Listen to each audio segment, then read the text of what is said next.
Friends, welcome to my channel diabetes patient daily vlogs. तो friends, तो जैसा कि आप सब जानते हैं कि मेरे चैनल पे डायबिटीज़ रिवर्सिंग रूटीन चल रही है। तो फ्रेंड्स, तो जब मैं अपना डायबिटीज़ रिवर्स कर रही थी तो रिवर्सिंग के दौरान मेरा पहला जो सप्ताह था उसमें मैं 16:8 का फास्टिंग रखती थी।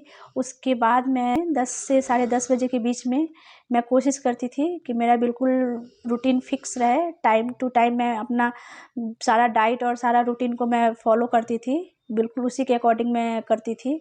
तो अगर उस ग्रीन स्मूदी लेने के बाद भी मुझे अगर भूख जैसा फील होता था तो फिर मैं आधा घंटा रुक के या 1 घंटा रुक के कुछ फल खा लेती थी। जैसा कुछ फ्रूट्स को अवॉइड की थी डायबिटीज रिवर्सिंग के दौरान। बिल्कुल भी मैं आम या केला या तरबूज होता है जिसमें ज़्यादा जो मीठा फल होता है वो फल मैं नहीं खाती थी डायबिटीज रिवर्सिंग के दौरान।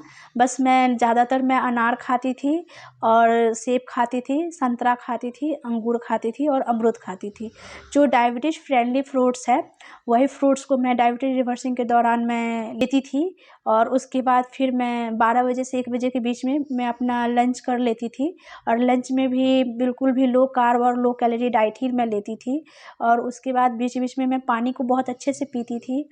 और उसके बाद फिर जब भी हल्का फुल्का भूख लगता था तो बीच बीच में मैं ड्राई फ्रूट्स या फिर जो भी सीड्स होते हैं जिसमें तिल रहता था, तीसी रहता था और पम्पकिन सीड्स रहते थे, इन सबको मैं रोस्ट करके फिर मैं अपने पास रखती थी। और बीच बीच में मैं 1-2 चम्मच बीच बीच में मैं लेते रहती थी और पानी भी भरपूर मात्रा में पीती थी। क्योंकि फ्रेंड्स, कभी कभी हमें शरीर को भी अपना रेस्टिंग मोड पे छोड़ना चाहिए, शरीर को भी रेस्ट देना चाहिए। ज़्यादा हम अगर रोटी सब्जी या अन्न जब हम ज़्यादा खाते हैं तो शरीर को भी उतना ही ज़्यादा मतलब कि उसे मेहनत करना पड़ता है उसको पचाने के लिए। तो इसीलिए बिल्कुल भी जब डायबिटीज़ रिवर्स मैं कर रही थी तो मुझे बताया गया था कि बिल्कुल मतलब कि जो कच्चा फल होता है या सब्जी होता है ये सब जल्दी पच जाता है, फास्ट डाइजेस्ट हो जाता है।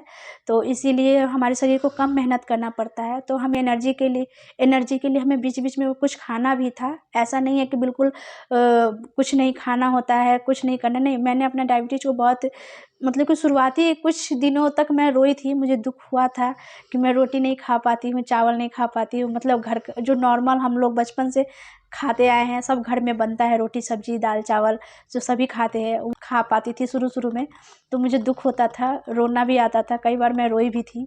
लेकिन फिर मैंने अपने इरादे को बिल्कुल मजबूत करके मैं सोची कि कोई बात नहीं है, 1-2 महीना करके देखती हूँ, कुछ तो फ़र्क आएगा। सच में फ्रेंड्स, बहुत अच्छा फ़र्क आया, बहुत अच्छा इसका रिज़ल्ट आया।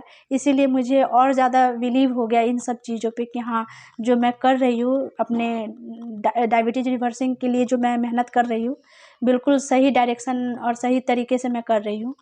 तो इसीलिए वही चीज़ मैं आप सबके साथ शेयर कर रही हूँ। आप सब चलिए फ्रेंड्स, तो फिर आगे की रूटीन में दिखाती हूँ कि क्या-क्या है आज के रूटीन में।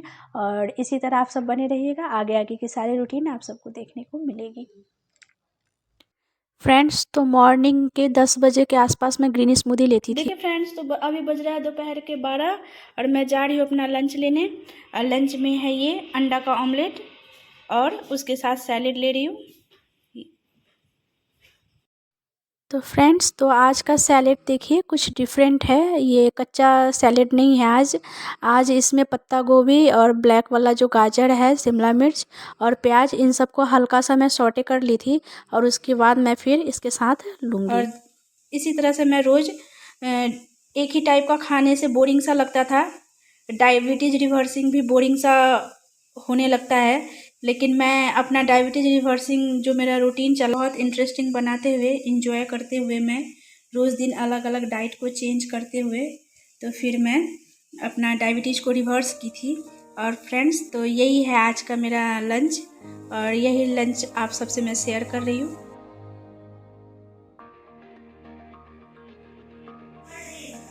देखिए फ्रेंड्स, तो अभी लंच करने के बाद अभी बज रहा है शाम के 4 और मुझे हल्का और इस समय मैं स्नैक्स लेती थी।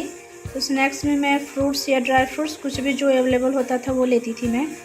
तो फ्रेंड्स, तो आज के रूटीन में आप सबके साथ एग ऑमलेट के साथ आप सैलेड ले सकते हैं या 2 बॉयल्ड एग के साथ सैलेड ले सकते हैं या फिर आप बेसन चीला के साथ आप धनिया की चटनी और सैलेड भी ले सकते हैं। इसी तरह से मैं अपना डाइट को बिल्कुल रखती थी और लो ग्लाइसेमिक लोड वाली वेजिटेबल्स, फ्रूट्स जो मैं लेती थी वही सब आप सबको मैं बता रही हूँ।